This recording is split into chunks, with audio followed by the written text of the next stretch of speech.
Welcome, all sports fans. I'm Dolph Jackson, one of the hosts of the Come On In Sports Network, a brand new sports network catered to sports heads like yourselves. Here on the Come On In Sports Network, we'll be covering the latest topics and current sporting news from around the world, such as baseball, football, basketball, and more. So sit back, relax, put your feet up, and come on in. The Come On In Sports Network.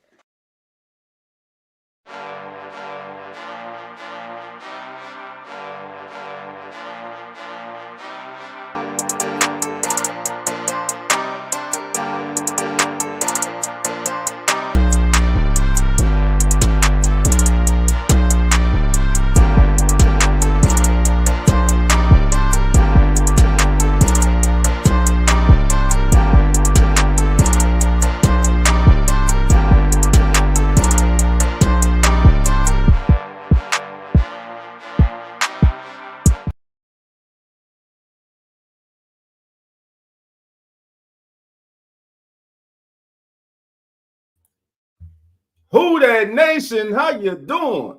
Come on in. Take a seat. Sit back. Relax. Put your feet up. Grab a drink and let's talk. Saint football. Y'all know what time it is. Time to keep it real. Let's go.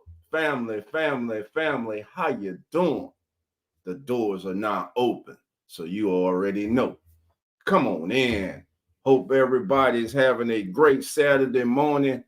Want to welcome everybody into Q&A with Dolph. And listen, somber news, but news that we were expecting, news that we felt was a sure thing for months now and weeks. And yesterday it was official. Ryan Ramczyk will miss the entire 2024 season. This came as no surprise to the New Orleans Saints, to the Who Dat Nation, and of course, those who cover the team on a daily basis. Ryan Ramczyk, 32nd pick, 2017 NFL draft, simply put, is one of the greatest New Orleans Saints offensive linemen of all time. And if not beset by injuries, would definitely be a future Gold Jacket member, in my opinion. So today we're going to take a look at some articles about Ryan Ramczyk from around the country. There are those who are surprised, I guess, and they're just hearing of the Ryan Ramczyk news, and some are even saying it is doom and gloom for the New Orleans Saints because Ryan Ramczyk is out for the season. But again, the New Orleans Saints knew that they would not have Ryan Ramczyk. They went out in the first round this year. They drafted Oregon State right tackle Talisi Fuaga and immediately moved to the left tackle. Moved 2022 first round selection Trevor Penny from left tackle to right tackle. Simply put, Penny needs to work out. We go get into that. But hey, the link is in the chat. Camp is just about here. Rookies are in camp now, so without further ado, family, let's get to it. I got my boy Uncle Jerry's in the house. Uncle Jerry, how you doing? Come on in. Thank you for being here, my brother. Appreciate you. Good morning to everyone. Hey, get your drink. Got my little cup of Joe to keep me going, get me up. All right, first thing we're going to do, I'm going to share this article. Devastating news for the New Orleans Saints.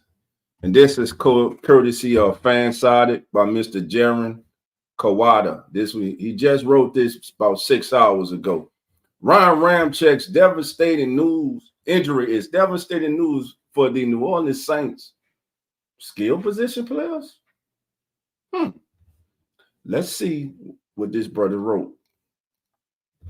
The offensive line position is often a forgotten piece of fantasy football that can severely impact the effectiveness of skill players. They are never going to have a role in the game that NFL fans have fallen in love with, but tend to affect it more than they get credit for. Subpar offensive lines typically get the most attention by fantasy managers, but stellar blocking units frequently are taken for granted. New Orleans has developed a reputation for having a consistent front line, but we'll see that distinction take a hit after placing right tackle Ryan Ramczyk on the physical unable to perform list, the pub list on the 18th. Per Adam Schefter of ESPN, Ramczyk will miss the entire 2024 season due to knee injury. He has spent most of the summer attempting to rehab. With Ramczyk widely considered as the best contributor of the Saints offensive line, their entire offense is expected to go through growing pains as they adjust to life without the former All-Pro. But it will not just be in the real life game that Ramczyk's absence will be noticed, as his vacancy will be felt by fantasy managers. He's tying Ryan Ramczyk's injury to fantasy football. Interesting. Ryan Ramczyk's injury will hurt Alvin Kamara. Without Ramczyk on the field in 2024, New Orleans line will return just 2 starters from the previous season. As the most reliable piece up front, the 30-year-old absence will be most noticeable in the running game. For an aging running back like Alvin Kamara, who has never been known as a particularly quick runner, losing a player like Ramczyk would take a significant toll. Entering his age, 28 seasons, Kamara averaged just 3.9 yards per carry in 2023 and has not averaged over 4.0 and has not averaged over 4 yards per attempt since 2020. For a player who has struggled with efficiency as much as he has in the latter half of his career, Kamara's rushing production is almost certainly to take a dip. By replacing a player Ramczyk's level with backup Trevor Penny, Clint Kubiak may have Kamara stay in the backfield more to block on passing downs than he employed as a check down receiver, further limiting his touches. That won't happen. That's what the previous regime did. That was a problem. It's not going to happen. New system plays to the strength of the offensive line. That won't happen. Bad news for Derek Carr and Chris Olave. As one may expect, a key injury to the offensive line will also impact the passing game. Derek Carr had a successful campaign in his inaugural season with the team, but has not been historically considered an elite quarterback. Successful. Outside looking at the stats, you would consider that a successful season. Went 9-8, missed out on the playoff, lost the tiebreaker, missed out on the playoffs. At times, offense was stagnated. It was like watching paint dry. It was boring. It was dull. So then you had conflicts with him calling out players, but that's in the past. This is a new season. Toward the end of the season, got to get credit. He looked better. Last 5 games, he looked better. Can that be the Derek Carr that starts this season? Reports are that from many camp and OTA that he loves the new offense that Clint Kubiak has brought to New Orleans. He loves how Kubiak's holding him accountable, not letting him rest on his laurels or thinking that something is good when Kubiak feels, no, you can do it better. You can do it better. You can get it out quicker, go through your progressions quicker. And Carr is embracing that, and the whole offensive team seems to be embracing that. For a pocket passer like Carr, protection is essential to his success without being able to scramble as a safety blanket to avoid pressure. Carr still took 31 sacks on the year, the 5th most of his career, but threw just 8 interceptions, tied for the second fewest single season total. Despite what we think about Derek Carr, now that bad intercept, when you think about that badass intercept he threw against the Falcons in the first meeting. Everybody thinks about that. But he still had less than 10 intercepts, less than 9. We got to listen. We know Derek Carr is who he is. Look, when you talk about Derek Carr and to others around the league who are not affiliated with the Saints, because there are those who consider Derek Carr a declining quarterback. There are those who consider Derek Carr average quarterback, and you even have those who consider him a slightly above average quarterback. So it's all over the place, but it's in the average. It's not, you don't hear Derek Carr as a good quarterback. You just hear he's an average quarterback. But Clint Kubiak, one of the reasons he wanted to take the job too was because of Derek Carr.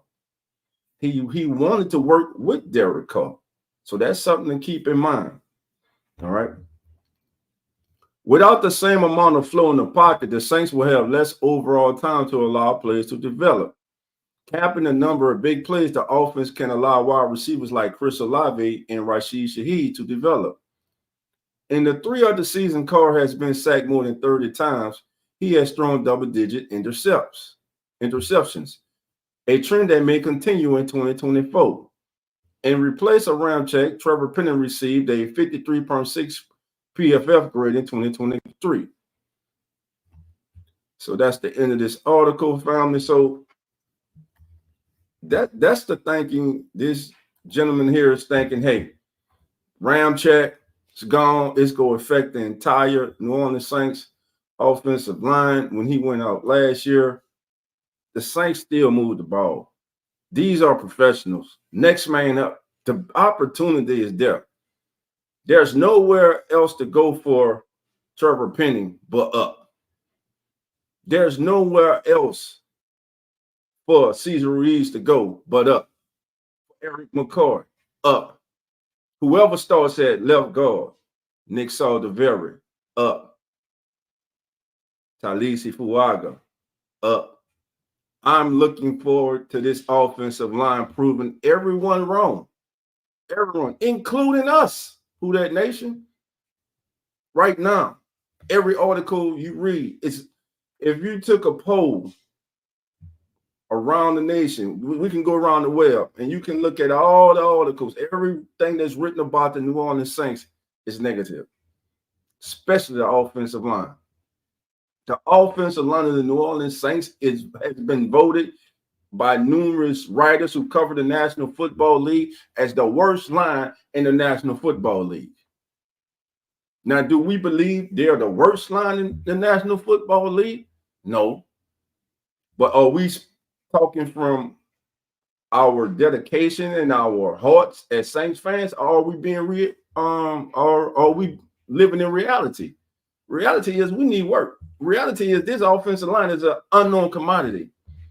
Last year's over with. Now, we know, everybody knows, they won't have Ryan Ramczyk this year. He's not coming through that door late in the season, week 8, week 9, week 10. He's out of here. He's out of there. So now, Trevor Penning, Talisi Fuaga, Eric McCoy, Cesar Ruiz, and Nick Saldiveri. These are the 5 gentlemen that have to come together and stick their middle finger up to everyone around this country, including those of us in Who That Nation who feel the same way, and say, take that, because we heard what you were saying and we know the talent we have here. It's time for them to go out there and prove that they're not the worst offensive line in the National Football League. If they're 32 by season's end, let's say by the midway season, they all of a sudden people consider them a top 15 offensive line. That means what? If they improve that much from 32nd to 15th, but what really is the rankings? What really are they going by to rank them? No Ramczyk. Look at the running game last year. They Saints struggled to run the ball last year, mainly because poor play up front. Let's be honest. Everyone wants to sing all Trevor Penning. Everybody wants to sing all Trevor Penning. It's easy. He's the right now. Trevor Penning. He's the piñata. He's hanging, and you could just beat the hell out of Trevor Penning. That's easy, man. Penning. What about Cesar Ruiz? Underperforming. What about Eric McCoy? Love him. That was not his best season. I hear people saying last year was one of Eric McCoy's best seasons. Stop it. What about Eric McCoy underperforming? What about Nick Saldiveri not even getting on the field? What about James Hurst underperforming? Shout out to James Hurst. Congratulations on his new career at WDSU. Sure you'll do a great job. But this is what I'm talking about, family. Every offensive lineman from last season has to take accountability for what happened. Because simply put, if the New Orleans Saints offensive line and the 5 gentlemen that we speak about on this show each and every single episode, and I'm going to keep harping on it because I got to get it through your heads, we got to get it through our heads and understand. These 5 up front and the top 3 backups, because I'm figuring the Saints will keep at least 8 offensive linemen, have to be in one unisys, and have to be the lifeline of this team. Derek Cole has to have time in the pocket. He has to feel comfortable when he drops back. He can help that offensive line too. By what? By not patting the ball, by not holding on to the ball. That's why this offseason I love to hear when Clint Kubiak was like, no, you got to get the ball out faster. Go through your progressions faster. Speeding up the clock in Derek Carr's head. Getting him familiar. Listen, Derek Carr is no dummy. To me, Derek Carr is not the. They got Derek Carr ranked as the 27th. Some even got Derek Carr 28th, even 32nd ranked. Stop it, man. You got rookies coming into the league that they have ranked higher than Derek Carr. Now, we're not saying Derek Carr is a top 10 quarterback, but damn it, there are some quarterbacks that they got on their list ahead of Derek Carr that are simply put not better than Derek Carr. And most of them are unproven, haven't thrown a pass in the league. But for the New Orleans Saints, the key is the offensive line. The key to success is the offensive line for that offense. Am I confident in Clint Kubiak? More so than I was in Pete Carmichael last year. And I haven't seen Clint Kubiak call one play for the New Orleans Saints yet. But because it's changed, because we've seen him have a full season of calling plays when he was the offensive coordinator for the Vikings, and he had a competent quarterback in Kirk Cousins. Kirk Cousins had one of his better years. Justin Jefferson had a great year.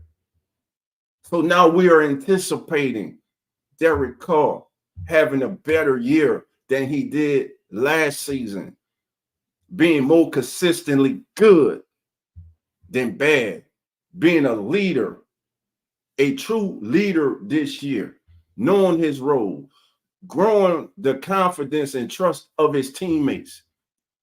We're anticipating Chris Olave taking another step forward. We're anticipating the emergence of Rashid Shaheed, not to us in Who Dat Nation, but to the nation, the rest of the league. Again, Rashid Shaheed is not a one-trick pony. We are anticipating Clint Kubiak using Alvin Kamara the right way, getting him back to being the special player that he is, getting him right mentally when he gets to camp, that is, when that gets solved. We're anticipating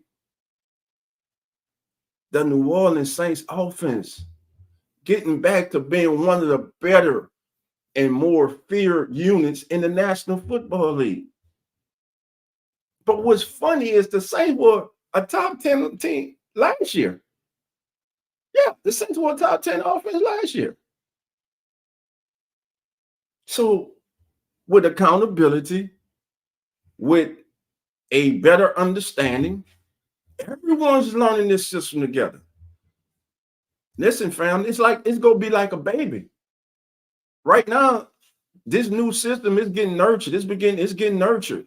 Now it's time for them to start crawling. You're crawling in training camp. You're crawling in preseason. Last preseason, guys start take them first steps. Week 1, take another step. It's gonna be steps, family. It's gonna be steps. We got to be patient. It's not gonna be they just hit the field and pop, pop, pop, pop. Now we'll love for it to be like that because they're professionals. But let's be honest. They all are gonna have to be and get on the same page. Can it happen like that? Of course. The one thing that I'm praying for, not only for the New Orleans Saints, but every team around the league is help. Got to have help, man, especially up front. And continuity between the five that offensive line is everything. I'm telling you, family, nothing worse. If you have a horrible offensive line, it's almost impossible to truly be successful. When the Cincinnati Bengals went to the Super Bowl with that horrible offensive line, that was an outlier. Joe Burrow was keeping plays alive, having to work magic. But you see, he's been hurt. You see, he gets hurt. Saints got to run the ball this year, too.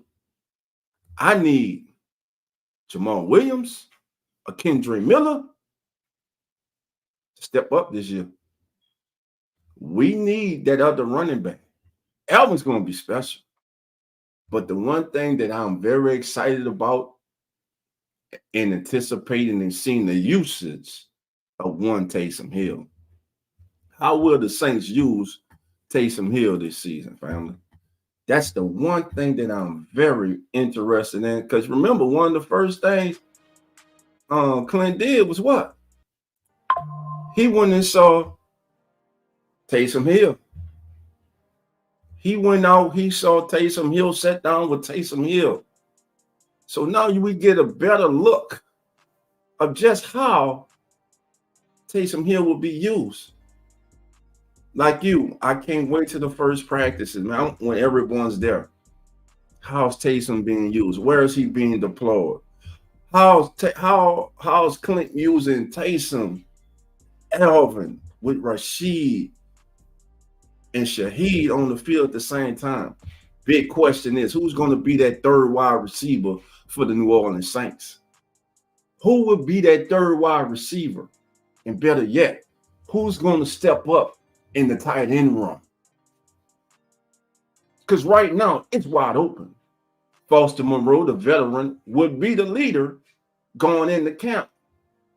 But we're running these rookies. Will the offseason Darlin Hawker, will he really be able to take the jump that many expect him to? Tight ends coach, the tight end whisperer, Clancy Barone said, wait to training camp and you go see something special. Well, camp is here. Camp is here. I'm interested. Can Darlin Hawker possibly be the starting quarterback on the season opener? Or will another tight end, like a Michael Jacobson, could he possibly be a key contributor to the New Orleans Saints? Will the New Orleans Saints have to go tight end by committee? Now, much as we love and like Juwan Johnson, is Juwan Johnson a player that can't be replaced by the New Orleans Saints? Let's be honest. Love where he's came from. Former wide receiver, converted tight end, worked his ass off, earned a contract. But last year, he was highly inconsistent. He came in toward the end of the season. But when you think about bona fide tight ends, is it him?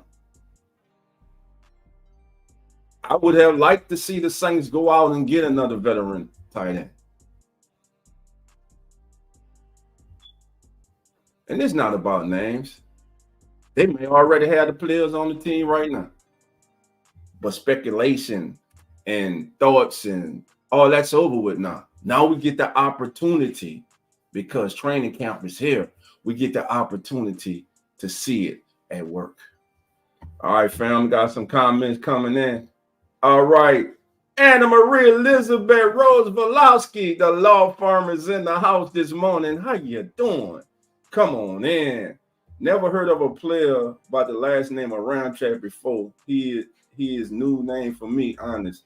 Yeah, Ron Ramchak. Yeah, all pro. We're gonna take another look, in-depth look at the career of Ryan Ramchak. Ryan Ramchak, his first 4 years was just special. Ryan Ramchak was on Hall of Fame status. He was headed to a yellow jacket until injuries slowed him down and may have ended his career way too early. It is very good before the summer training camp open up to take a look at the other teams besides New England Patriots. I've done the Jets, I've done the Cowboys, I've done the Rams. Yeah, though last season is closed. I don't care about last season. All I care about is now. I don't care about all this off season. I don't care who won the off season. Who won the off season free agency? Who won the off season division titles? Who won the off season divisional rounds of playoffs? Who won the off season conference championships? Who won the off season Super Bowl? Means absolutely nothing now. Because now it's time to line up and go on the field and prove it. It's time to go out there and play. It don't matter all the negativity that the people may say, or the positive, or the patting on the back. It don't matter. All that matters is what you do between those lines. What you do every day when you're in the facility. What you do every day when you're not in the facility. When practice is over. After going home, and if you got a family, handling your family duties, or you're back in the playbook, or you studying film, are you working on ways to get better? Are you working on your release? Are you working on your jams? Are you working on your technique as a pass blocker, as a run blocker? Are you working on going through your progressions faster? These are the things that now get answered. There's no more speculation. It gets answered on the field. Have to go forward with the players you have. That's it. We got to go forward with the players we have. Ain't no boo-hoo in here.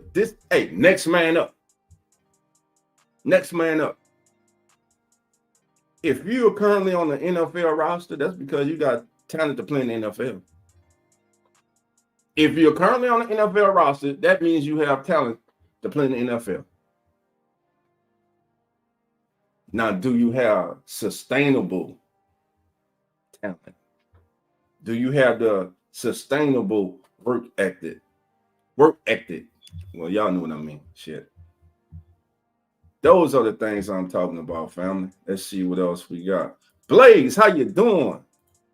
Come on in. Thank you for being here. Jay Live, how you doing? Come on in. Thank you for being here, my brother. Hey, family, the link is in if y'all like to come on. Let's see. What else? Who else in the house? Live starting already. We need Jake. He is him. Time to win for keeps. That's it. It's time to win. Most time to win.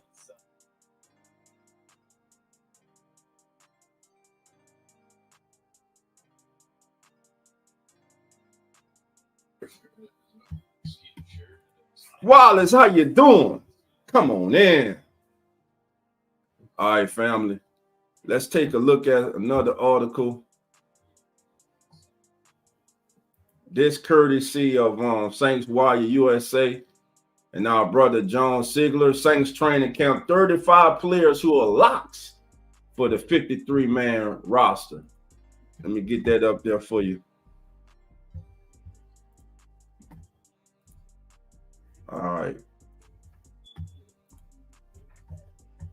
There we go, family. Courtesy of John Sigler. Saints training camp, 35 players who are locks for the 53-man roster. New Orleans Saints training camp is finally in sight. While competition is brewing for dozens of roster spots over the next month of practice, some jobs are already safe. Between secure starters returning from last year's team, highly valued draft picks, and hefty salary cap investment, these 35 players are locks to make the 53-man roster. Some omissions might be surprising. Veteran players like running back Jamal Williams and defensive tackle Colin Saunders need to perform at a higher level than they did a year ago. And I agree with that. Simply being drafted isn't enough for late round rookies like wide receiver Bub Means, linebacker Jalen Ford to make the team. Specialists like Lou Hadley and Blake Groupie must fend off the competition coming for their jobs. Barring a surprise trade for a former Pro Bowler like Marshawn Lattimore or Alvin Kamara, it would be a shock to see any of these 35 players not on the Week 1 roster in September. Number 1, Coach Derek Carr. That's a lot, of course. Derek Carr, salary cap hit $12.6 million. Number 2, J Live's guy, Jake Hayner. Salary cap hit is just 1.7 million. Quarterback 3, Spencer Rattler. Only got a hit of $879,000 in cap. Number 4, Taysom Hill.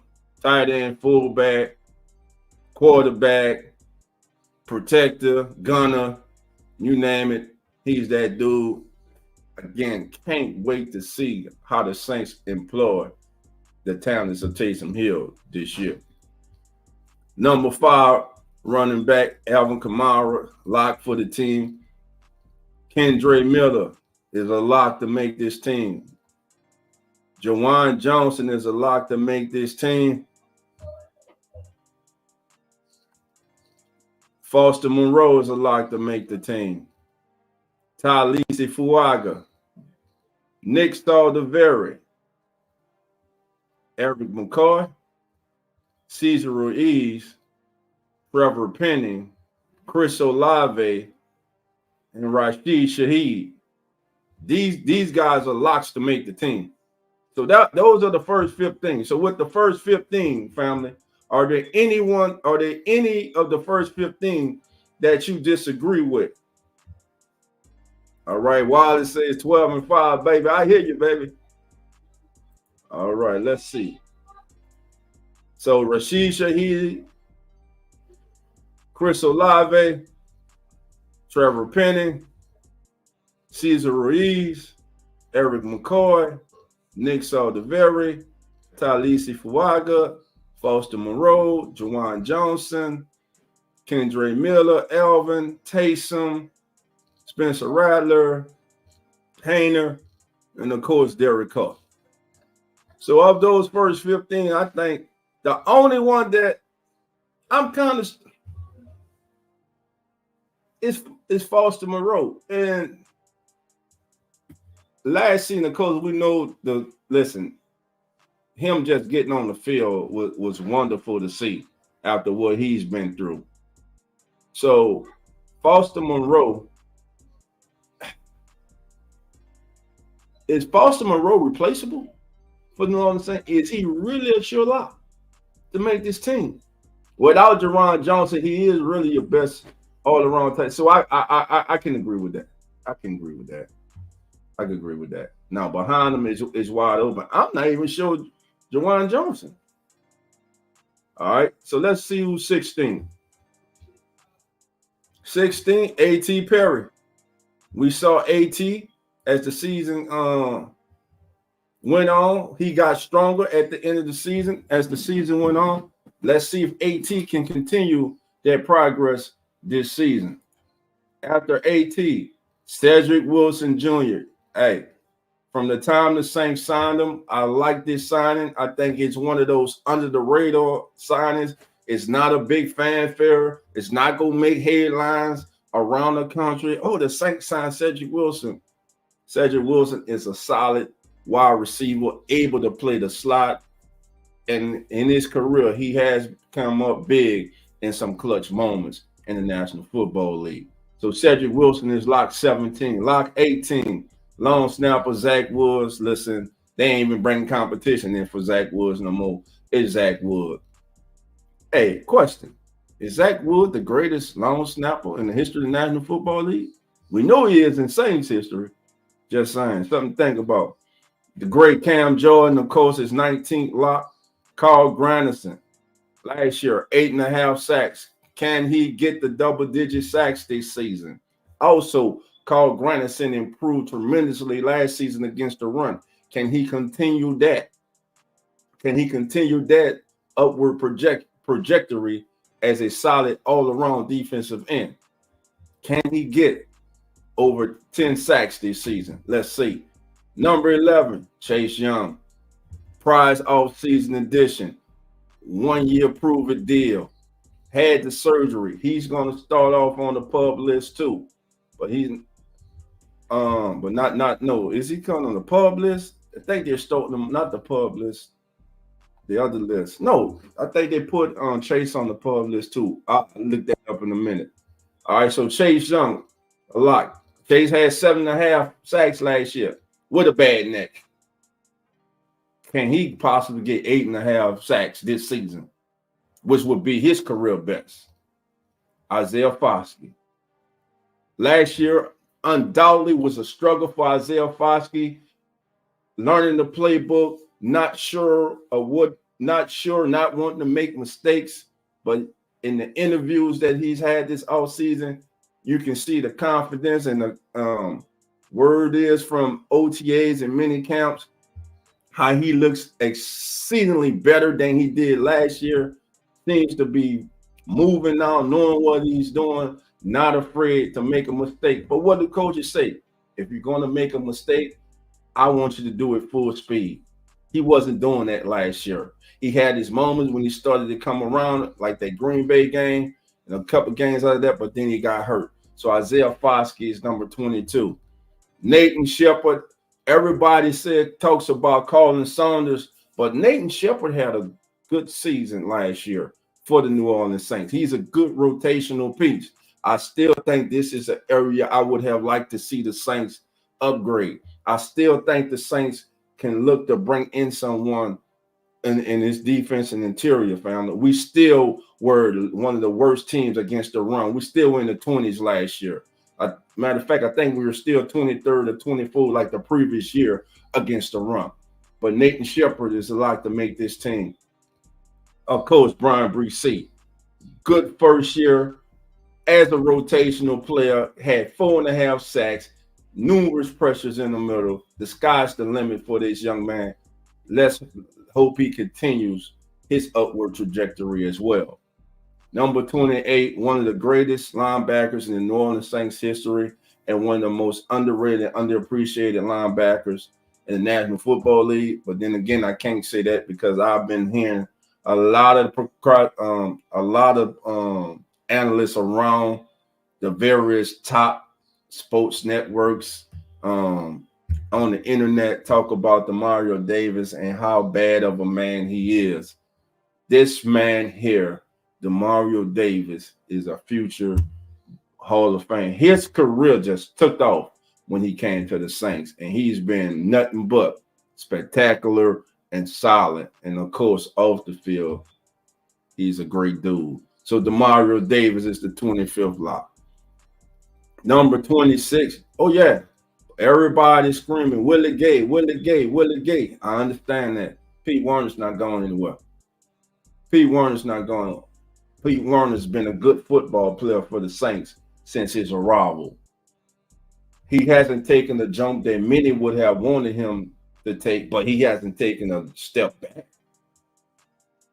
I think he's just stagnant right now, you can say. And people were looking for him to take that jump. One of the most highly publicized and liked moves by the New Orleans Saints, by Who That Nation, was them bringing in Willie Gay on the $3 million contract. Willie Gay is going to be missed in Kansas City. They liked Willie Gay in Kansas City. He was a big part of what they did. He brings that winning mentality to the Saints. He's a Mississippi kid. So listen, Willie Gay, and the most important thing, he brings that speed element to the New Orleans Saints at the linebacker core. Demario Davis, that slowed down just a little, but still awesome. Willie Gay, Pete Werner, Demario Davis. Do we see more three-back linebacker sets by the Saints this season because of Willie Gay? So Willie Gay is number 27. I think I'm gonna get you in a minute. Number 28 is Tyrann Mathieu. So far, I have to agree with everything that that Brother John has right now. There is no one that I see so far that I would say it's not a lot to make this team. Jerry says, like you, Dolph, I'm ready to see everything at training camp. Anna says, looking forward to the upcoming training camp season. Yes, I have heard of Demario Davis, very big playmaker for Who Dat Nation. All right. So let's keep it going. Hurricane Mike, I see you. I'm going to get you, my bro. Number 29, safety, Jonathan Abram. Last season, when he got his opportunity, man, especially against Tampa Bay, he really stepped up, going into training camp. He's the leader right now for the free safety position next to Tyrann Mathieu. Of course, Jordan Howden's in that number 2. Speaking of Jordan Howden, there he is at number 30. What more can you say? The Saints got an absolute steal in the 5th round. No one expected this young man to develop like he did last season. Let's see if he can become the starter. Me personally, I'm going with Jordan Howden. Howden over Jonathan Abram. But we know the Saints use a lot of 3 safety sets anyway. So we'll see him on the field a lot. Whoever doesn't start, the other player will be on the field a lot. JT Gray, special teams, all-pro. He's on the team because of special teams. And special teams, like I say, we don't pay attention to special teams. I tell you, it bites you, I'll tell you, it wins you a game. But JT Gray has been one of the better special team players in his entire career. And number 32, of course, is Laddie Daddy himself, Marshawn Lattimore at 32.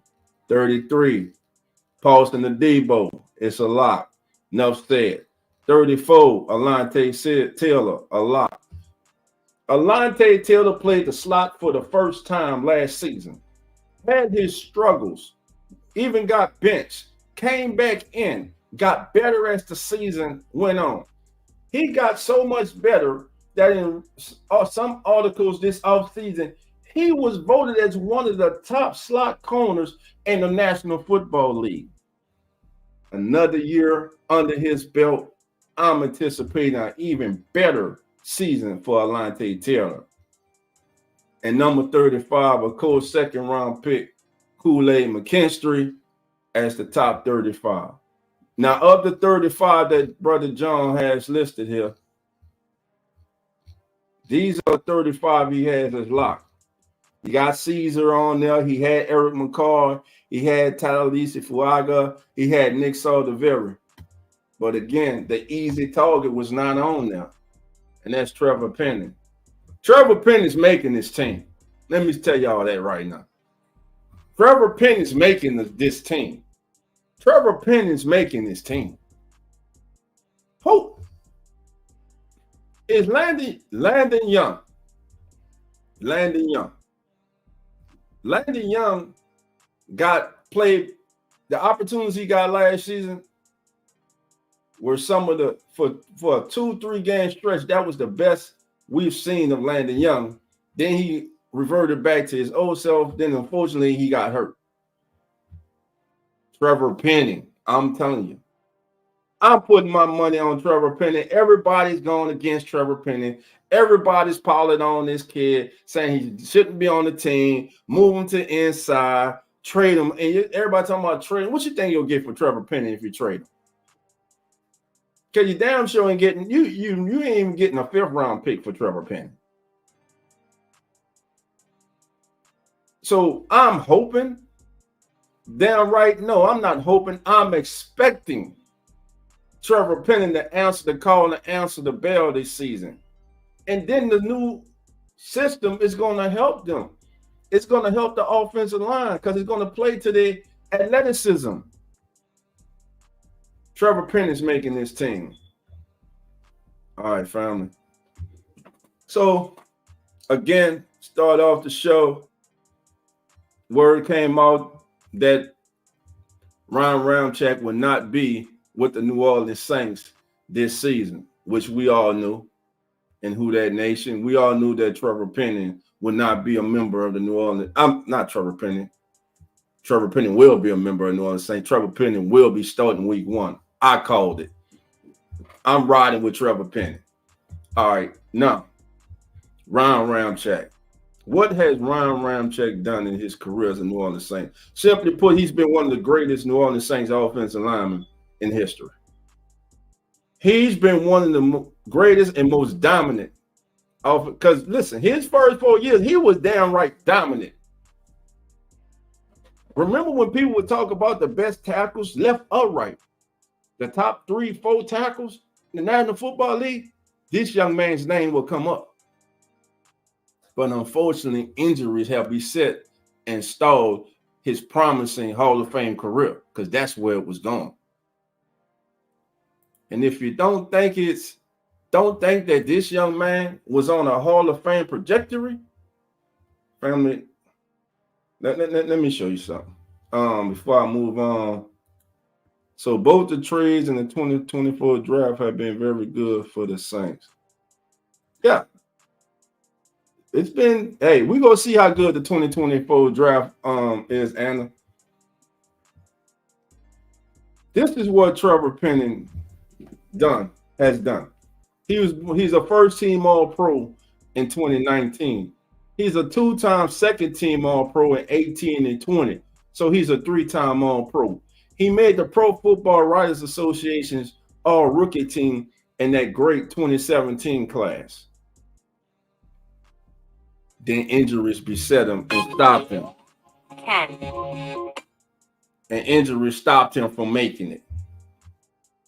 Understand? Injuries are all that slow. This is why the New Orleans Saints paid him. This is why many around the NFL consider him one of the best, if not best, tackles in all of the National Football League. Because of this. 17, 18, 19, 20. That's why the Saints paid him. He earned that contract. But unfortunately, after he earned that contract, all these injuries started. We were wondering why Ryan Ramczyk wouldn't practice throughout the week. It's because of injury. He went out there. He fought. Maybe he should have had this surgery. Maybe he should have had started to try and rehab. Maybe he did more damage. And maybe that's why now he's forced to miss the entire 2024 season. And maybe this could be an end to one of the most promising careers of any New Orleans Saints lineman. This kid was a 3-time All-Pro in his first 4 years with the Saints. He was on not just Pro Football Writers Association All-Rookie team. He was on everybody's All-Rookie team. This kid was a yellow jacket waiting to happen. We were watching the Hall of Fame right tackle. And if you think I keep saying Trevor Penning, that means Trevor Penning go ball. If you think Ryan Ramczyk was a joke, look at these numbers. Take a look at this for his career. 2017, we're going year by year. You see it. 16 games, started all 16, over 1,000 snaps. The kid had 2 holding penalties and 1 false start. 3 penalties declined on him and 4 accepted. That was 7 penalties the entire season. All right, let's go to 2018. 15 games started, 997 snaps, 3 holding penalties, no false starts, 1 penalty decline, and 3 accepted. So he went from 7 penalties to 4 penalties. 2019, 2 holding calls, 2 false starts, 2 penalties declined, 4 accepted. He had 6 penalties. 2020, 2 holding calls, 3 false starts, 1 penalty decline, 5 accepted, 6 penalties. 2021. Look at that. Holding calls, 0. False starts, 0. Penalty decline, 0. Accepted, 0. And that was through 10 games. Through 10 games in 2021, he was dominant. That's when it started. That's when it started. Still, he came back in 2022. Played all 16 games. Had 3 false starts, only 1 holding call. 4 penalties total. And then last year, gutted it out through 12 games. Lowest snap total of his career, 785. He had 2 holding calls, 1 false start, 1 penalty decline, 3 accepted. So he had 4 penalties. So for his entire career, the kid has 23 penalties. 10 false starts and 12 holding calls. That's in 7 years. This is what the Saints are missing in Ryan Ramczyk. This is the Ryan Ramczyk that earned that money. But it also shows you that 2021 was the year that everything seemingly started to go downhill health-wise for one of the greatest tackles in the history of the New Orleans Saints, and the player who was on verge of being one of the greatest tackles in the history of the National Football League. All right, fam, I'm about to take some of your calls now. I got Hurricane Mike hanging out. Mike, how you doing this morning? Hello. How you doing, Mike? I'm doing good. How about you? Doing good this morning, my brother. Talk to me. Yeah, well, I was looking at what you were saying. Like, look, Ryan Ramczyk, man, like the last couple of years have hindered him kind of with the injuries, you know, but sometimes you just can't control it. Yeah. Like I know a lot of people, they were ready to bash guys like Michael Thomas, Marshawn Lattimore, Ryan Ramczyk. But I hate when people blame injuries as an excuse. Yeah, some of those guys have some problems that are still on the field somehow. But you can't stop an injury. An injury is just waiting to happen. Okay, so like you just can't. Like some players do get fortunate. You know, they have a great workout theme or workout style or whatever that they can stop injuries, but like offensive line, it's harder to stop an injury because like there's lots of talented offensive linemen that keeps getting injured because all the defensive linemen or the edge rushers in the NFL now are more skilled. Like they know how to attack the body of an offensive lineman. All right, so like Ryan Ramczyk, yeah, last season wasn't his best, especially when it came to injuries, and he might never put on that black and gold suit ever again. But man, I'm rooting for Ryan Ramczyk. Man, he's like an underdog story. If Ryan Ramczyk even plays one game in his career ever again, then that will be an underdog story. Man, this kid went from missing basically most of his career missing most of last season and missing all of this season to playing a couple games next season. That's an underdog story for a lifetime. And honestly, I kind of hope that happens now. You know, you can call it selfish, you can call it whatever. I just love underdog stories. Yes, sir. Most definitely, man. Most definitely. Oh man. Like I said, man, I just think that Ryan Ramczyk is one of the greatest New Orleans Saints players of all time. It's just injuries are the only thing that slowed this man down. If not for injuries, he will be, I think, easily on his way to Canton. It'll be just a matter of when he decide to hang it up. Yep. Him and He, Teron Armstead was the best tackle duo ever yeah, in the NFL at that time. they were awesome. I see look, Teron Armstead. I see a possible gold jacket in his future. I do too. And I definitely saw a gold jacket in Ryan Ramchek's future. You don't start off your career like this kid does, and it's a fluke. That was no fluke. He was that damn talented and dominant against top pass rushers. He was dominant. So there's a PFF graded all 32 NFL teams projected wide receiver groups. Okay. I already know where it's going. So we about to take a look. What I'm gonna do, I'm gonna go to ESPN and we're gonna look at all these teams' current depth chart, and we go see just how the New Orleans Saints are perceived in here. Now, the first team, of course, up is the Arizona Cardinals, family. So let me get their depth chart up I only know one receiver on that team. for the Cardinals. Yes, and he's never even played a game yet. That's it. Let's see, Arizona. Get that up for you. Let's look at their depth chart. Okay, let me share the screen with you guys.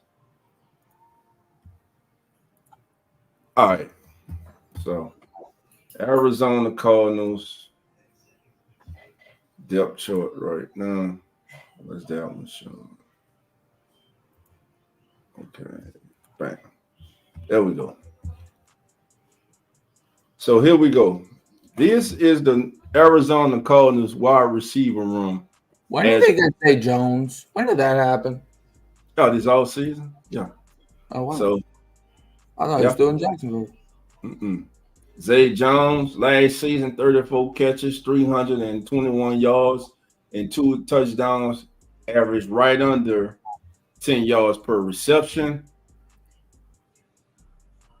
Michael Wilson, last season, Michael Wilson from Stanford. He's a round 3 selection by the Cardinals for a 3rd round selection. Good year to start, 38 catches, 565 yards, 3 touchdowns, averaged basically 15 yards per reception. So he was a good selection. That was with 2 quarterbacks. Yeah, that was with 2 quarterbacks, exactly. And then, of course, this year's 1st round selection from Ohio State, Marvin Harrison Jr. So those are your top 3 current players, wide receivers for the Arizona Cardinals. Now, who backs them up? Greg Dortch from Wake Forest. He's a 5'7", 175-pound player. This is his 4th season for a number 4 receiver, slot receiver, 24 catches, 280 yards, and 2 touchdowns. He averaged right under 12 yards per reception last season. Chris Moore, 22 catches, 424 yards, no touchdowns, but Chris Moore was a big play waiting to happen. He averaged almost 20 yards of reception. And one thing I'm noticing about Arizona's receivers, other than what's the last kid we looked at? Was it Chris Moore? No, not Chris Moore. Michael Wilson. Michael. No, was it Michael Wilson? Or That's Dortch? what I remember. No. Oh yeah, it's the size. Everyone else is 6'1" or above at the receiver skill position for the Cardinals. And Zach Pascal, 7th season in the league, only 4 catches, 19 yards last year. Again, look at the size, 6'2", 215 pounds. So that's Arizona's group, and Pro Football Focus grades them with a 65. You can see it right there. That's their grade. They give them a 65. So let's go to the next team on the list. Those are here we go. Wow. So let's see the Atlanta Falcons receiving core.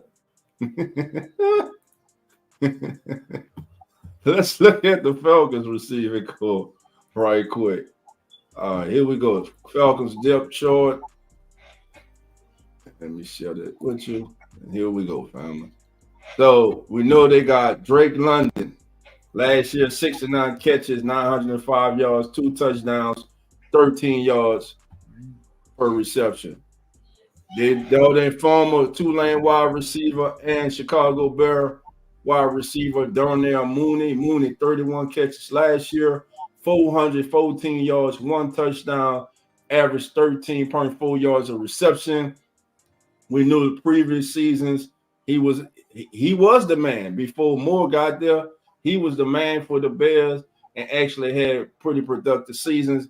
But Darnell Mooney is a Atlanta Falcons, and we could look for him to be in the slot. Then they also brought in former Arizona second-round pick, Rondale Moore. Moore last year, 40 catches, 352 yards, averaged only 8 yards per reception, and had only 1 touchdown.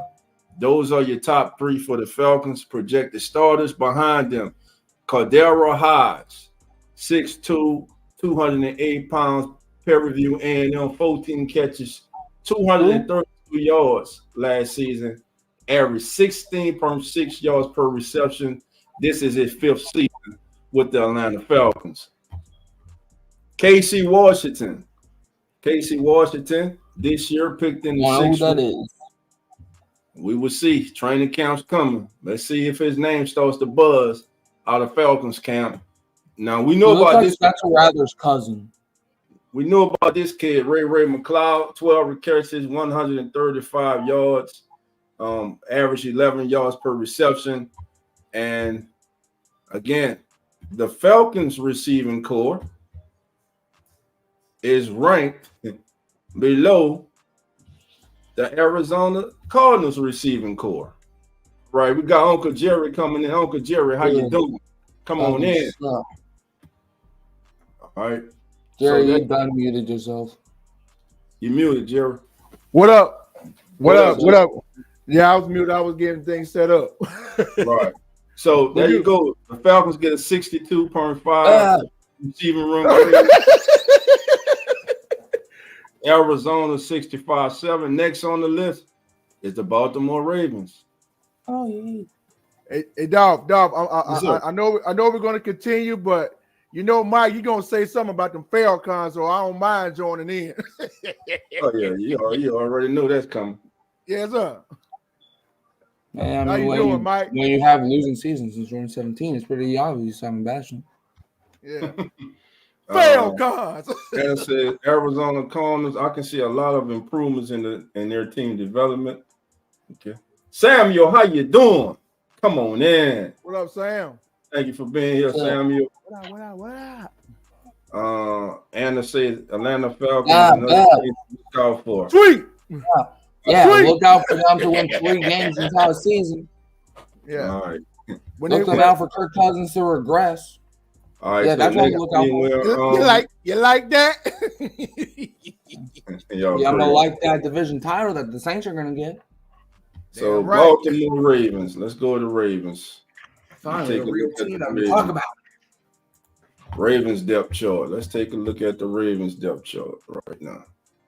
So here we go with the Ravens depth chart. Got him. All right, make sure I got him on screen.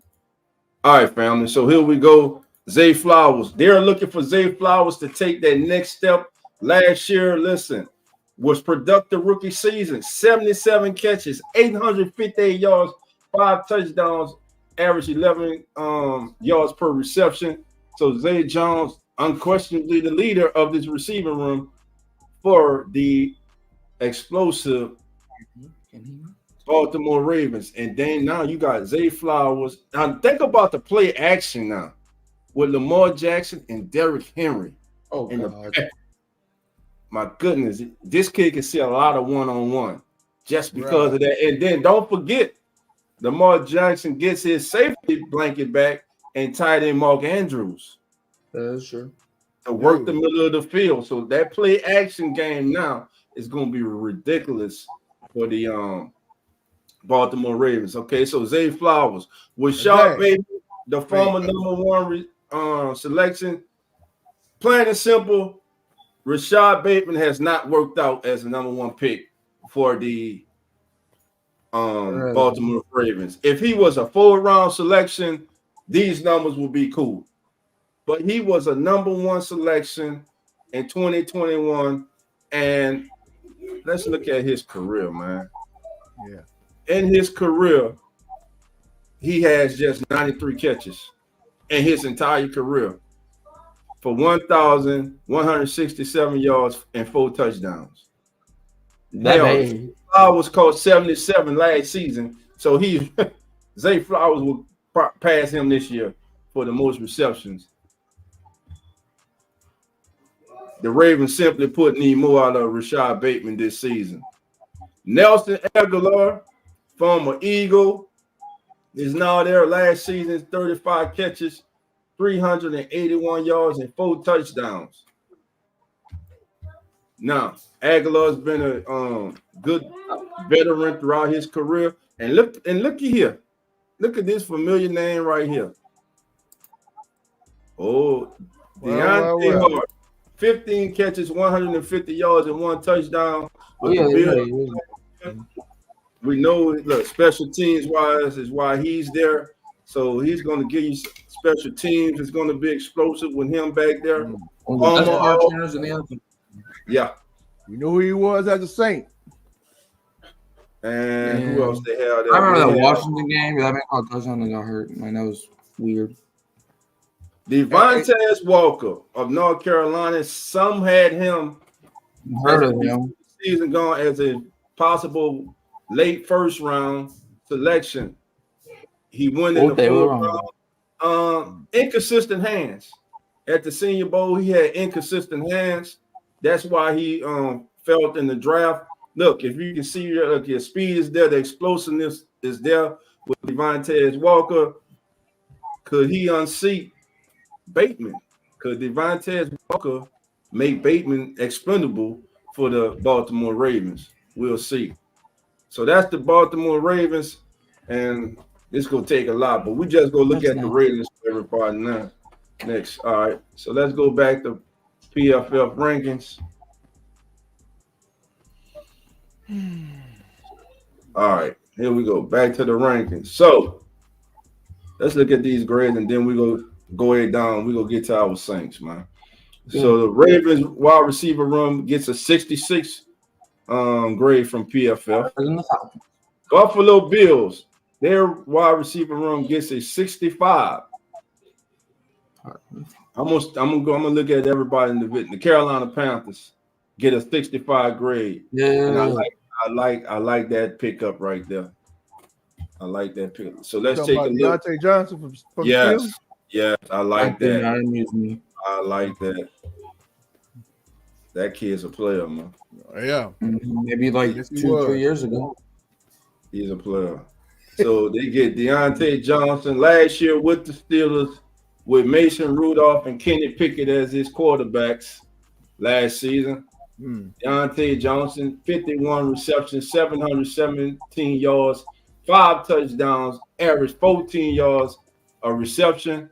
He's #1. #2, Xavier Legette. You know, a lot of people had him mocked to the Saints. Big kid, 6'3", 227 pounds. And guess who was throwing that ball to him? Somebody. Spencer Rattler. So, look, big kid, fast. And he broke out with Spencer Rattler as his quarterback. So, Xavier Legette, physical receiver, big. And the veteran Adam Thielen, of course, last season. Adam Thielen. I didn't realize Adam Thielen had 103 receptions last year. But he did, though. 103 receptions, 1,014 yards. Now, he averaged right under 10 yards of reception, well, primarily because he was the only damn target that they had for Bryce Young to throw the damn ball to last season. Yeah. And everybody was overhyping the heck out of this receiving core last year. And Yeah. Dolph. Yeah. Now remember when Thielen was in Minnesota, he always give the Saints trouble. Always. Don't remind me. I was having a good day. Always, and that was because look. I know you are, Mike. But I had to bring that back up. I understand. But so they always give us hell. Right. So their receiving room has a 65. The Chicago Bears receiving room 76. 76. The Bears receiving room grades out. I mean, when you acquire the Avengers to be your receivers, I mean, you should have that. Cincinnati Bengals room 71 grade from PFF. The Cleveland Browns, who the Saints face in Week 11, receiver room gets a 65 PFF grade. Speaking of the Cleveland Browns, a player to keep a lookout for them in that receiving room is former Dallas Cowboy Michael Gallup. Toward the end of the season, he started to look like his former self. If he gets back to being the Michael Gallup that we know, that could be a real scary offense for the Cleveland Browns. And I didn't know he got Falcon Browns. I thought he was a Cowboy. I didn't know Gallup was playing with Cleveland. Yeah, the Cowboys didn't resign him. Yeah, he's. I got you. Speaking of Cowboys, they got one of the best young receivers in the National Football League. And CD Lamb is just that simple. He that good. The Denver Broncos get a 66. Reggie Sutton being the focal point of their wide receiver room. The Detroit Lions. We know St. Brown, the real St. Brown. I don't know about the other one yet, but I know the one in Detroit. I know the brother in Detroit. You know the one in Detroit. Yeah, he's solid, man, and hopefully, hey, our St. Brown, he'll handle his business for. I don't care what he say about the food. Y'all need to get off there. That's how you feel. That's how you feel. Right. Next, the Green Bay Packers receiving room. And now Green Bay, I think they're real deep. Young receivers, talented. Their receiving room got a 73. The Houston Texans receiver room got a 70. Now you add Stephon Diggs, you're getting Tank Dell back, and they only get a 70. But hey, I'm not a big fan of Diggs. Dude, I gotta tell you, Houston last year amazed me. Even when we faced them, they amazed me. Right. Now the coach get a 68 grade from PFF. I can see that. Jacksonville, they lost Calvin Ridley. What did they really add this out? Let me see what Jacksonville added. Because I know Ridley got in trouble about years ago or some about a gambling problem or something. Yeah, but he was betting on games. Yeah, playing pretty good last year. He bet on the Saints to beat the Falcons by 60. Let's see. Depth chart. You on the road today, Mike. I don't know, man. They got when you look at Jacksonville's receiving room, they got Christian Kirk, and that's when their problem started. When Christian Kirk got hurt, that's when Jacksonville's season offensively took a turn for the worse. They bought in former Bills wide receiver Gabe Davis. They drafted LSU's Brian Thomas Jr. They got former Texas wide receiver Devin Duvernay. So I think they're kind of undervaluing the receiving room in Jacksonville, but they give them a grade of 63. World champion Kansas City Chiefs, they get a 61. Of course, you can see that's worthy. The young man that the Buffalo Bills made a trade with, which allowed the Kansas City Chiefs to get worthy. And I still don't understand that. I'm sure Bills Mafia, and I don't know, man. I'm gonna move on because that just still don't make no sense to me. All right, the Raiders get a 65, and that's mostly because of that man right there in the picture, Devontae Adams. Pretty much. Well, Jacoby Myers is pretty. Yeah, Jacoby Myers, he's a big play waiting to happen, but Devontae Adams, one of the best in the game. The Chargers, look, they traded all their receivers, so they come in with a PFF grade of 62. The LA Rams come in with a receiving grade of 69. Cooper Kupp and like shout out to Carlos, host of Uneducated Sports Talk and host of, as the NFL terms, Puka Nakul just had an awesome season last year. And I think this Rams entire. Then they got two well. If I'm saying his name right, Two Atwell. Yeah, two Atwell. I think that's low for. I think they're underrated. Rams got a good receiving run. Miami Dolphins they get damn near 80. Because you see the cheater there. What else you gonna say? Just right now with Jefferson and Chase and Puka Nakul. So much Pukas. Those top receivers in the National Football League right now. The Minnesota Vikings, probably the best receiver in the National Football League, Justin Jefferson. The New England Patriots get a 60. So the New England Patriots get a 60.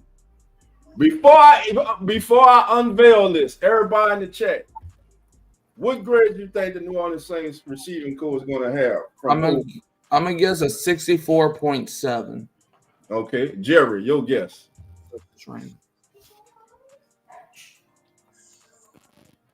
I think you're muted, Jerry. Yeah, Jerry, you done muted. All right. Everybody in the chat, what grade you think the New Orleans Saints will have? Their receiving room. We're talking about the receiver corps. This is the grade PFF has given each receiving corps. Everybody in the chat. Jerry, what you think? All right, Jerry's muted for a second. All right, let's go ahead and reveal it. Here we go. Mike, what you say? You think? I said 64.7. 64.7. If it's actually damn. PFF graded the New Orleans Saints wide receiver room. We can't get no love. With a you got Chris Olave and Rashid Shaheed, bro. That's not 52.2. With a 52. By far, of all the rankings, all the grades we have looked at so far, this is the lowest. Is there any team lower than the New Orleans Saints? Let's see what grade they get in New York. I need to know the exact spendry of this. Man, this is the Jets. They get the Jets a 57.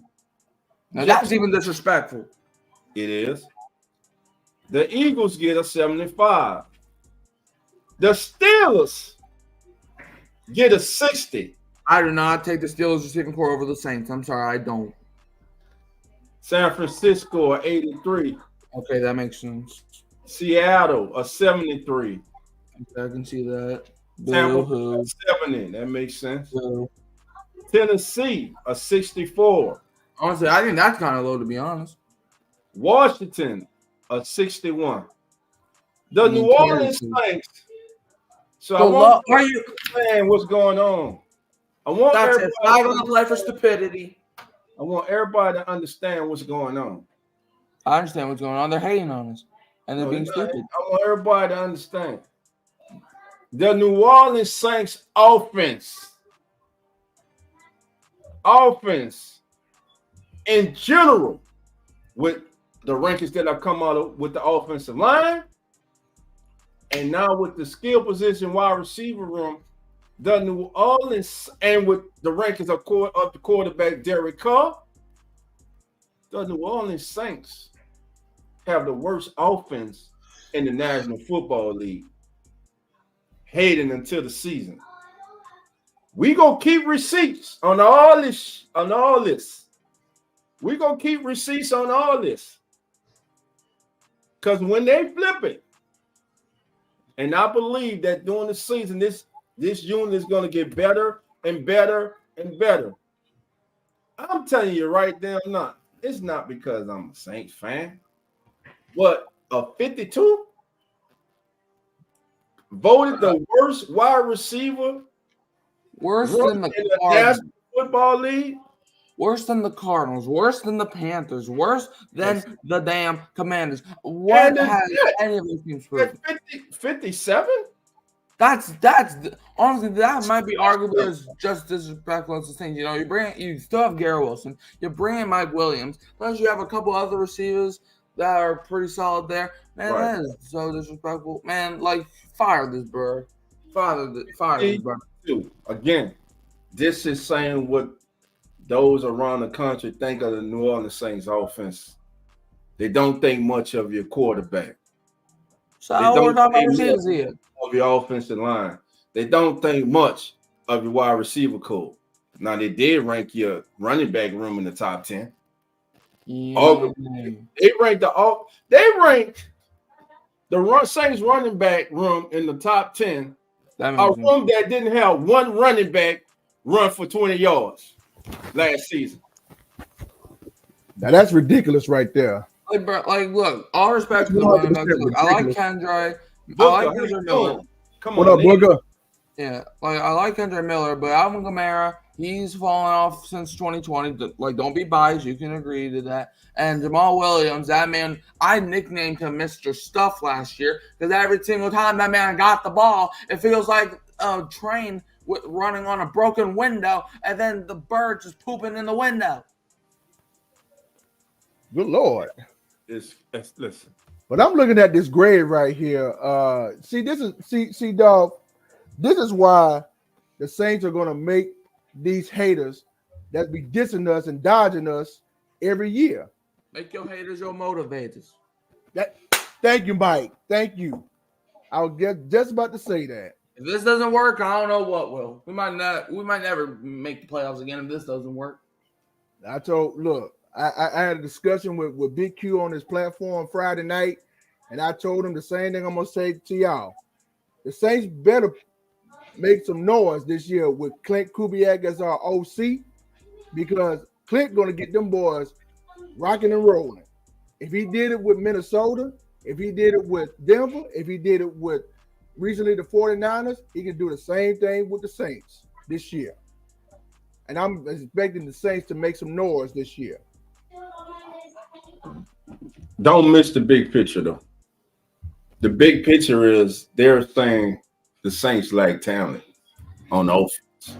They're saying the Saints quarterback is one of the worst in the National Football League. Okay. They're saying the New Orleans Saints offensive line is the worst in the National Football League. They're saying the New Orleans Saints wide receiver room is the worst group of wide receivers in the National Football League. I want everybody to understand this. This is what people around the country think of the New Orleans Saints. Exactly. Despite having one of the top centers and offensive linemen in the National Football League in Eric McCoy. Mm-hmm. Despite having one of the top young receivers in the National Football League in Chris Olave. Is he where he needs to be? Is there a lot of room for him to grow? Yes. But has he disappointed in his first 2 years? Hell no. Back-to-back 1,000-yard seasons to start his career. Undrafted free agent Rashid Shaheed, one of the best deep threats in the National Football League, also a Pro Bowler, all-pro kick returner. But they have the New Orleans Saints ranked as the worst unit. It's going the entire unit. It's not just Olave. It's just not Shaheed. They don't believe in Cedric Wilson Jr. They don't believe in A.T. Perry. They don't watch the tape. Means. But guess what?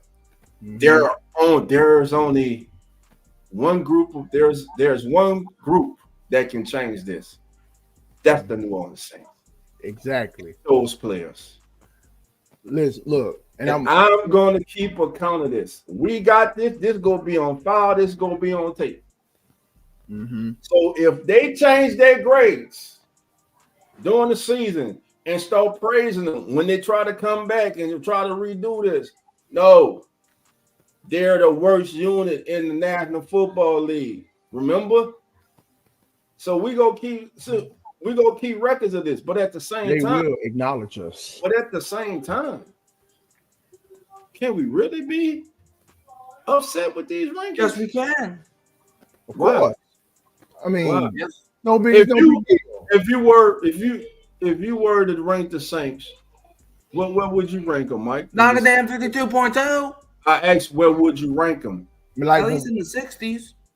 At least the 60s? 60s, okay. Yeah, I'm with you with that. What Or about in you, the Jay? 50s. We're almost in the 40s. yeah, I put them up there. If it was my rankings, I put them up in the like in the 70s or something like that. Stop. No, Jerry. No, I'm just kidding. No, I'm just kidding.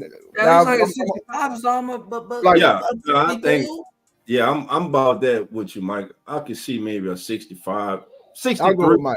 About Yeah. 63, 64, 65, something like that. But somewhere in that neighborhood. and like Mike said, it's almost like a 50 or 49.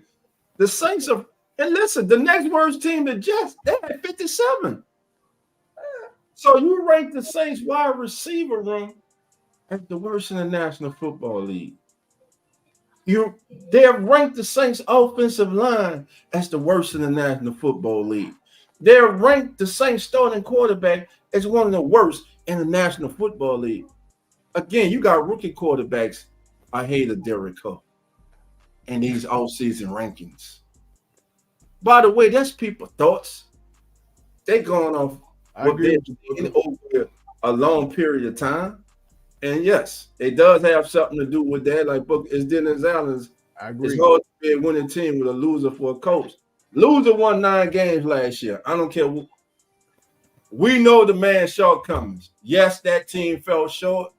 Yes, he should have did something last year about Pete Carmichael. He should have tried everything he could. He should have took play call duties away from Pete Carmichael last year and gave him to Ronald Curry just to see if he can get anything spoke. But he didn't. He stayed pat, and they suffered because of that. As a head coach, you got to grow. As a head coach, you got to make those tough decisions. This is a make or break year for Dennis Allen and his staff. Make no All right, mistake. Miss Anne Marie. It's been a Appreciate make or break year for the past 3 years. Absolutely. Whoa, but this is a break or break year. This is the year. There, This is the year they're going to set them up. there are those who got insight with the Saints and know that if Dennis Allen doesn't get the Saints to the playoffs this year, Bye-bye. he can be Better out. be right. I'm not taking another year of failure. Get your bags and everything. If you have a losing season this year, because all I can say is adios, amigo. And it's a shame, but look, this is the reality. Why get upset? So the Saints didn't win the off-season awards. They didn't get voted one of the top offensive lines in the NFL. Derek Carr didn't get voted one of the top 15 quarterbacks in the National Football League. The Saints as a whole didn't get voted as one of the teams to be on the lookout for in 2024. Dennis Allen got ranked the worst head coach in the National Football League. So what? All that shit is just writing on the paper. Mhm. Got some truth to a lot of it, but the thing is, none of that matters. All that matters is what this year's version of the New Orleans Saints do. Last year's gone. We can't get that back. Matter of fact, This is this year. matter of fact, me starting to read this article, that's in the past now. That's gone. Yeah, We can go back and look at highlights of it, look at a replay, but to get that actual moment back, it's gone. that's what we dig a hole. I'm I glad. agree, it's gone. Last year behind you. So here's what we got to do. We gonna turn the page. Now it's everything that happens this summer forward, this training camp forward. This is what it's all about now. It's about training camp. It's about the development of the young offensive line. All right, Miss Anne Marie. Appreciate Can it. we finally say that the Saints are the most disrespected team on planet Earth now? No, I'm not gonna say that. No, are they no. Are they the most disrespected? No, They're just some not of the giving us shit, enough praise. some of the stuff they deserve. I don't really care about their praise, bro. Look, But what does it mean in the offseason? Think about it. What does it mean in the offseason? In the past, let's think about all the good teams the Saints had. The great team when we had Drew Brees. And they got all the praise, Super Bowl contenders. We got the one damn Super Bowl. One. So all that preseason, it don't mean nothing. What matters is what those guys between the lines do. What are they doing to get together, come together as one unit? Mm-hmm. How can they be better and win more football games in 2024? It starts, and I'm going to keep saying it. I ain't going to stop saying it. I'm going to say it all season. A damn offensive line. You said it. Offensive line is the key to this offense. Absolutely, dog. Absolutely. I'm with you 100% on that. Is Derek Carr the worst quarterback in the National Football League? Hell no. Is he number 27? Hell no. You want to put him from 20 to 22? Okay. Give him time in the pocket. Listen. This offensive line has to be able to open up holes for the run game. The Saints have to run the ball. If Derek Carr has a running game, he plays better. He's better off of play action. Matter of fact, his numbers increase significantly off of play action. And he can get in the rhythm. He get hot. He will. He can't touch it. He's a professional quarterback in the National Football League. Do we need this team to make the playoffs this season? Yes. Do they need it? Yes. Absolutely. Saints offensive line is the key to them being successful, in my opinion. But again, we started off the show speaking about this young man here. Yeah. Great Ryan Ramczyk, who will not be playing this season. It was officially announced on the 18th. Ryan Ramczyk is out for the entire season, which we all knew. We knew he wouldn't play. Yeah. But could his career be over? I hope not. No, I'm gonna speak on that right there because I talked about this with TJ and Big Q on Friday, and I'll speak it to you. Just because Ramczyk is out for the entire season, don't forget you got these other players in the offensive linemen to step up in place of Ramczyk. So don't let the Ramczyk injury being out for the season and never play again affect what the Saints are going to do this year. Because remember, you got the other guys on that can fill that role. Right. Anybody. Yeah. Right. That's my encouragement right there. So what day does training camp start again? Does it start tomorrow? Wednesday. The day after that? It starts the rookies are there. It starts this Rookies Wednesday. already there. I think the veterans come in either Monday or Tuesday. So Wednesday they're going to start first full practice. Yeah, first full practice is Wednesday. Nice. Yeah. Again, this is how special Ryan Ramczyk was. His name is 3-time All-Pro, All-Rookie team. And then look at his numbers. Yeah. Look, through 2021, through 10 games, the man didn't have a penalty. Not a one. That's how dominant this young man was. Mm-hmm. And then he gets hurt. Yep. And things are not the same. I always say injuries play a role, bro. You're healthy when you come in, but next thing you know, you get hurt later. And that's what I say, man. Like, I don't understand when people blame injuries as a player as something to bash people. Like, That's look, right. I understand that players, you want to see them healthy, and when they're not, that's kind of a liability. Yes. At the same time, you can't blame. Like, okay, Marshawn Lattimore got hurt this year. Okay, now he's a bottom 5 corner. How does that make sense? Oh, Michael Thomas, he's hurt, so he's never going to be a good receiver again. Oh, Ryan Ramczyk, he's hurt. He sucks now. That makes no sense. Just because of an injury now. Oh, Kamara, he got hurt. Now he's all of a sudden not even the best running back on the Saints. How does that make sense? It's injuries. It happens. People that don't play football get injured. Exactly. And I would know. Right. I've got injured a ton. So Come on back, dog. You're muted.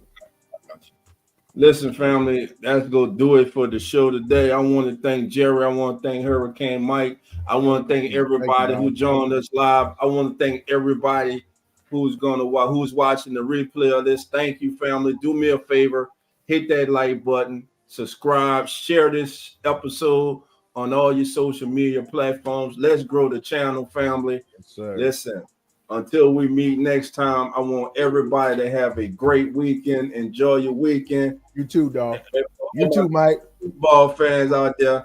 I'm about to go play my NCAA 25. I'm about to go get game. I'm about to see if I get too late to this college football playoff. So with that, ride the wave, baby. Nah, I hear you, man. Family, y'all take care. Enjoy y'all Saturday. And like we always get out of here, love and who that. Until we meet again. Later, family. Y'all be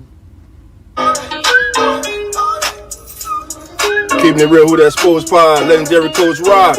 Go 17. Let's rock. Who that? Boss kick. Black and gold, let's go. First and goal from the one. Best believe we go punch. Punching in, get them punch. With them Saints, watch us march. Down the field, down your throat. Keeping it real, who the sports. Breaking news, interviews, open lines just for you. The Combat in Sports Network.